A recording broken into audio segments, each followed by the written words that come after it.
আসো আসো আসো।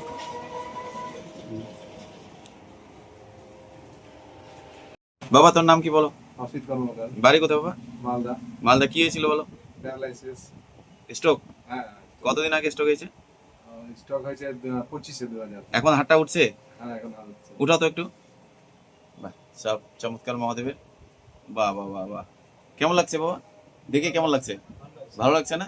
স্বাভাবিক হয়ে গেছে? কয়দিনে স্বাভাবিক হলো এরকম? এই 1 মাসে। 1 মাসে কমপ্লিট? এখন হাঁটাচলা করতে পারছো তো? হ্যাঁ, হ্যাঁ, বাহ বাহ বাহ বাহ। স্ট্রোক 1 মাসে কমপ্লিট, হাঁটাচলা করতে হবে। স্মাইল বাবার। শুনে দেখে ভালো লাগলো। যাক, মালদার থেকে আসছে, বন্ধু নিয়ে আসছে, বন্ধু খুব ভালো। একজন আরেকজনের পাশে থাকে, এরকম এরকম বন্ধু বর্তমান দরকার। যাই হোক, আগের মাসের থেকে একদম কমপ্লিট হয়ে গেছে, স্বাভাবিক হাঁটাচলা করছো। মহাদেবের কাছে প্রার্থনা করি তুমি যেন বাকিটাও কমপ্লিট হয়ে যেতে পারো, পুনরায় কাজে জব করতে পারো। ঠিক আছে? ঠিক। ঠিক আছে।